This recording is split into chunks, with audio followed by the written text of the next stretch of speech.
Hello everyone, my name is Isaac Rodriguez Padilla. I'm a PhD student from the University of Bordeaux, and today I'm gonna talk about an alternative image stabilization method for coastal video monitoring systems. This work has been done in collaboration with Bruno Castel and Vincent Marieux, both from the University of Bordeaux, and also Denis Morichon from the Université de Pau et des Pays de la Loire. For those people who are already familiarized with coastal monitoring video systems, probably they have noticed that sometimes there is unwanted camera movement which appears to slightly move the position of the image over time. Non-anthropogenic causes that may produce camera movement are thermal expansion, insolation effects, rain, and wind forcing.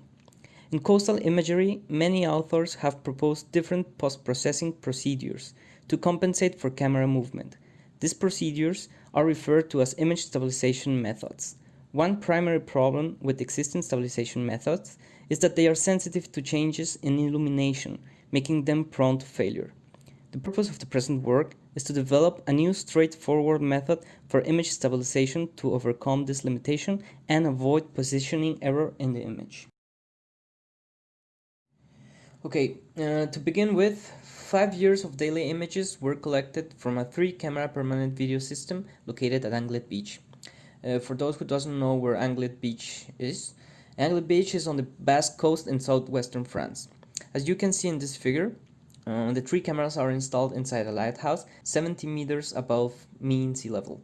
Each camera looks at different portion of the beach and together cover approximately 2.5 kilometers of shoreline, including 4 groins. In this slide, I will show a movie of 5 years of consecutive daily images from camera 2. For better visualization, I added a close-up of 2 random subregions of the image, a house and a groin. Hopefully you can notice that there's also a tiny red cross as a static reference in the image. By paying attention, you will see how during all the video sequence there's image motion, probably due to thermal expansion of the structure where the cameras are mounted. It is important to note that cameras inside the lighthouse will protect it from the outside element, so wind is not expected to be a source of camera motion. Overall, this movie proves that not even fixed video monitoring systems remain totally still. The following slides will describe the basic steps to stabilize an image sequence.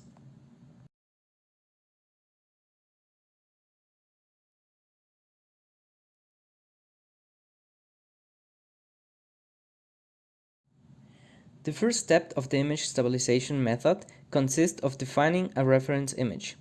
All of the frame motions will be estimated relative to this reference image.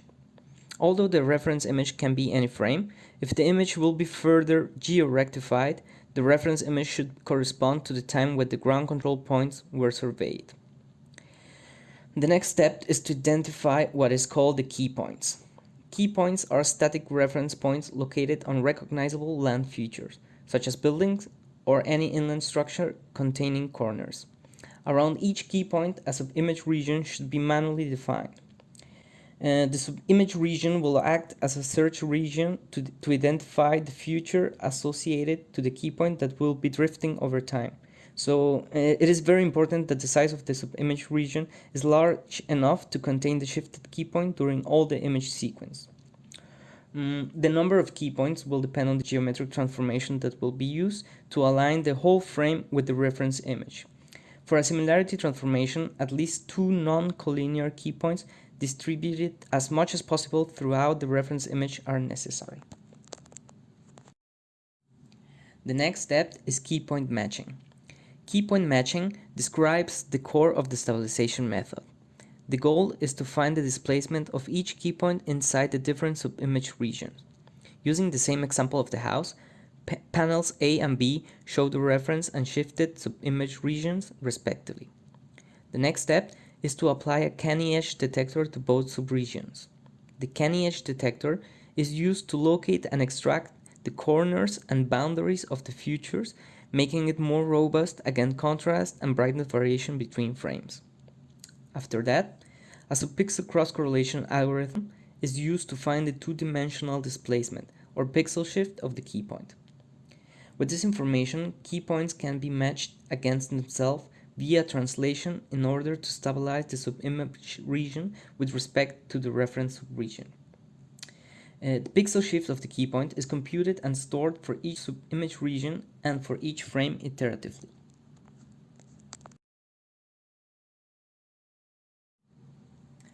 Once the key point displacement between frames is known, we can use them as control points to fit a geometric transformation in order to align the shifted images with the reference frame. For a fixed video station, the camera angle variation between frames is very small. However, as previously shown in the movie, the pixel shift between frames can be very large. By assuming a zero translation of the camera azimuth and tilt variation can be represented by 2D translation of the image, with camera roll as the main factor of image rotation. This camera angle movement can also be represented with the parameters of a similarity transformation, which also has the advantage of being fast and simple in terms of computational complexity. Besides, only 2 key points are necessary to compute the 4 transformation parameters, which are azimuth, tilt, roll, and a scale factor. As you can see, the left panel shows the reference image with a shifted image overlap, while the right panel shows the same figure after applying a similarity transformation, which in turn is perfectly aligned and stabilized with the reference frame. Here's once again the same movie of the 5 years daily images, but now stabilized. By comparison, you can clearly see that now all relative motion is completely removed. The image remains static at the same initial position during all the time series as it should be.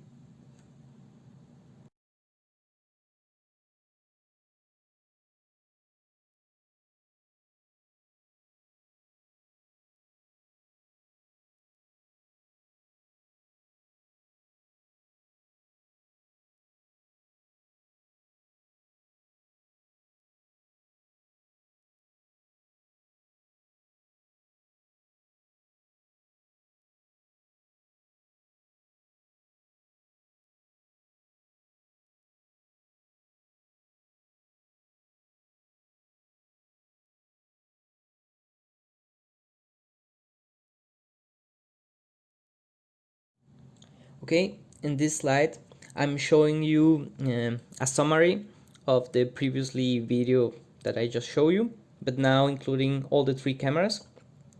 The left figure shows the evolution of the transformation parameters, also for the 5 years image time series for the 3 cameras video system, and the right figures show the relationship between the image deviation and the camera angle movement. As you can see, the 3 cameras presented motion on a wide range of timescales during all the image record, with a prominent annual signal in azimuth and tilt. This can potentially be attributed to the sun position and also thermal expansion fluctuations. By geo-rectifying an image, we can transform the coordinates of an image from pixels to real-world coordinates. This figure provides an example of positioning error due to camera motion for a particular day. Panel A shows the reference frame plane view image in real-world coordinates after geo-rectification of image collected from the 3 camera video systems. Panel C shows an unstabilized geo-rectified image from a different day, and panel B shows the same geo-rectified image after stabilization. The last panel, panel D, shows the positioning error due to camera movement for that specific day. The white dashed lines indicate the groin's original position. The comparison between the images highlights the difference in position, size, and shape of fixed objects when stabilization is omitted. From panel D, we can see that the error depends on the position of the image, which increases with the distance from the camera up to 400 meters. For example, by comparing panel A against C, the last groin is displaced 250 meters to the right, while the whole beach area appears to shrink approximately 50 meters in contrast to the stabilized image. So, in conclusion, we found that camera movement induced large rectification errors up to 400 meters.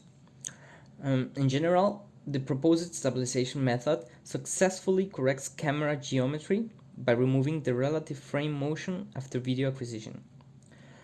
We also found that the use of the canny edge detector is crucial for a robust performance of the cross-correlation algorithm when differences in contrast, brightness, and illumination condition between frames are present. And perhaps the most important conclusion of all is that camera movement should never be overlooked, not even for fixed station. And image stabilization should always be performed in general coastal imaging application to increase the accuracy of video-derived products. Well, this is it from my part. I hope I was clear and successfully summarized everything in such a short time. Thank you very much for your attention, and cheers.